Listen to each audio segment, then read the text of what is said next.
갑시다. 이 부분 매우 중요합니다. 이 부분 안 나올 수가 없는 부분이에요. 현대로 풀어봅시다. 뭐예요? 뿌리가 깊은 무엇은요? 나무는이에요. 그럼 봐봐. 이 부분은 왜 중요한지 알겠죠? 현대의 풀이와 차이가 뭐해? 너무나 커요. 그래서 중요한 거예요. 봐보자. 불휘는요, 뭐의 옛말이야? 현대어 풀이 보았을 때? 뿌리의 옛말이에요. 근데 현대어를 풀어보니까는 뭐가 있어? 가가 있네? 가는 무슨 조사예요? 맞아요. 가는 주격조사잖아요. 맞죠? 그럼 당연히 현아야, 여기에도 주격조사가 있겠어, 없겠어? 있겠네. 그럼 지금 여기에는 도대체 어떤 주격조사가 달라붙은 걸까? 그럼 봐보자. 불휘는 뿌리의 옛말이야. 이 친구 뭐로 끝났어? 모음? 위로 끝났네? 근데 우리 이거 기억나죠? 우리는 클리닉 때 계속 현대와 중세의 단모음 체계를 완성하고 있단 말이야. 그때 차이점으로서 우리가 그 다음 문제에 맨날 쓰는 거 있죠. 위는 현대에는 단모음이지만 중세에는 무슨 모음이에요? 이중 모음이에요. 뭐 더하기 뭐예요?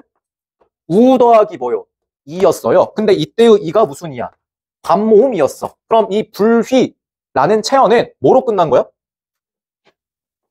이로 끝났네요. 맞죠? 그러면 이때에는 뒤에 뭐가 괴롭힌다라고 했죠? 오케이. 뒤에 달라붙는 주격조사의 형태는 당연히 뭐겠어요? 영형태겠죠. 중요해, 안 중요해? 매우 중요합니다. 아시겠죠? 그럼 봐봐요. 1번 빈칸 바로 채울게요. 영형태가 들어갈 것이고 거기 들어가라 뭐 쓰면 돼? 주격조사 생략 쓰면 되겠죠. 왜? 영형태로 실현되었으니까. 했죠? 그 다음에 깊은은 말로 할게요, 여러분들. 깊은은 현대국어의 깊은이야. 뭐만 쓰면 되겠어? 무슨 적기? 이어적기만 쓰면 되겠죠. 그 다음에 남근 별표. 얘 무조건 나와요, 안 나와요? 얘 무조건 나옵니다. 봐봐요. 얘를 현대어로 푸니까 나무에다가 보조사 뭐가 만났대요? 는이 만났대요. 그럼 당연히 여기에도 나무에다가 뭐가 만났겠어? 보조사 은이 만났겠죠? 이 친구를 현대수 분석하면 이렇게 돼요. 나무의 옛말은 뭐냐면 이거예요. 나모예요. 나무의 옛말은 나모야. 나모에다가 지금 뭐가 붙은 거라고? 보조사 은이 붙은 거라고. 근데 지금 얘가 어떻게 쓰이고 있어요? 뭐로 쓰이고 있어? 근으로 쓰이고 있네? 이상하잖아. 이거 알아야 돼, 몰라야 돼? 알아야 돼. 얘 중요합니다. 얘는 따로 적어 놓으시길 바라요. 이런 걸 우리가 뭐라고 하냐면요. 이거라고 불러요. 기역, 곡, 용, 어. 혹은 같은 말로 뭐라고 하냐면 기역, 무슨 어요? 보, 유, 어라고 부릅니다. 그럼 이거는 그냥 말로 정리를 내려줄게. 우리 현대국어에서는 체언이 형태를 달리하는 경우가 있어요, 없어요? 없어요. 현대국어에서는 용언만이 형태 변화를 하는 거잖아요. 맞죠? 근데 중세에는 뭐가? 체언이 형태를 달리하는 경우가 있더라, 없더라? 있더라. 그 중에 하나로서 뭐가 있다고요? 기역 고경어가 있다고요. 근데 얘는 종류가 대표적인 거 이 세 친구만 외우시면 돼요. 뭐랑 뭐랑 뭐? 하나는 지금 적혀있네. 뭐요? 나무. 그 다음에 뭐? 배웠을 텐데 까먹었나 봐요. 구무. 그 다음에 녀느. 이렇게 세 친구가 있습니다. 지금 어렵지? 풀어줄게요. 나무는 현대의 뭐예요? 나무는 현대의 뭐예요?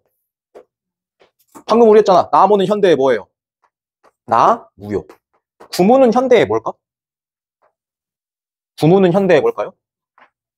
구멍. 여느는 현대의 뭘까? 뭐 다른 혹은 여느 정도의 의미를 지니고 있던 체언이에요. 근데 얘네가 뭐라고? 기역 고경어로서 환경에 따라 형태가 어떠했다? 달라졌다라는 거예요. 무슨 말인지 아시겠나요? 그럼 봐봐요. 변화 양상은 딱 이렇게 두 가지가 있어요.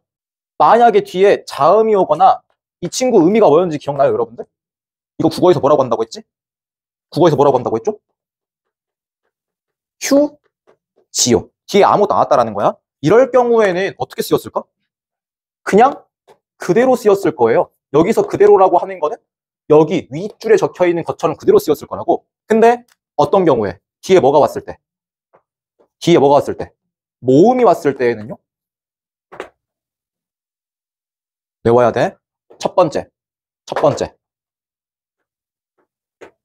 두 단계의 과정을 거칩니다. 첫 번째는 뭘까요? 모음이 탈락되어요. 그 다음에 두 번째는 뭘까요? 맞아요. 기억이 덧납니다. 그럼 봐봐. 무슨 말인 거냐면 내가 예문을 들어볼게요. 만약에 이런 거야. 구무는 현대국어로 뭐라고요, 여러분들? 멍이라고요. 그럼 봐봐, 이렇게 해보자. 구무 뒤에 도가 붙었어. 그러면 만약에 형태가 어떻게 되었을까? 구무 뒤에 도니까는 뭐가 왔어? 자음이 왔네? 그럼 어떻게 쓰였다고? 그냥 그대로 쓰였다고? 그럼 당연히 뭐가 쓰이겠어요? 표기는? 구, 무, 도라고 쓰였겠죠. 근데 만약에 이렇게 하는 거야. 구멍이로 해보자. 그랬을 땐 형태가 어떠했다라는 거야? 첫 번째, 무슨 탈락? 모음이 탈락되고 기억이 드는다고. 그럼 얘를 잘 이해해야 돼. 여기서 말하는 모음 탈락은 뭘 의미하는 걸까? 이 우가 날아간다라는 거야. 구무에서의 뒤에 있는 이 모음이 날아간다라는 거야. 그리고 얘는 어디로 가? 앞말에 받침으로 내려가요. 그럼 뭐가 돼, 일단? 뭐가 돼? 뭐가 돼요? 구는 그대로 있을 것이고 무에서의 모음이 탈락하고 그 다음에 뭐가 생겨나? 기억이 생겨난다고. 굼이 되겠죠? 그 다음에 뭐가 생겨나? 기억이 생겨난다고. 그 다음에 이가 결합한 거야. 기 이렇게 되겠죠. 다시 여기 있는 걸 정리하면 이런 거예요. 모음이 탈락하고요.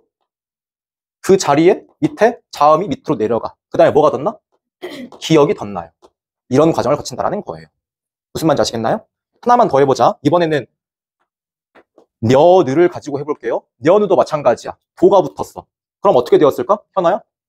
녀, 느, 도가 되었겠지요? 근데 만약에 이번에는 이가 아니라 을이 붙었다라고 해보자. 그럼 어떤 형태가 왔을까? 모음이 탈락한다고? 여기서의 모음은 어디가 탈락하는 거겠어? 느에서의 의가 탈락하는 거겠죠? 맞죠? 그리고 이 니은 어디로 간다고? 밑으로 내려간다고? 그럼 봐보자. 정리. 뭐는 그대로야. 녀까지는 그대로야.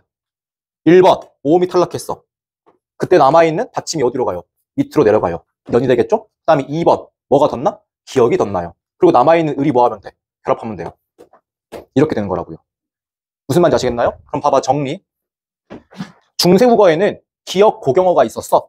얘네들의 정의는 환경에 따라 가지고 형태가 달라지는 체원들이에요. 그럼 봐서 알겠지만 나무나 구무와 연우는 각각 이 형태가 몇 개씩 있는 거야?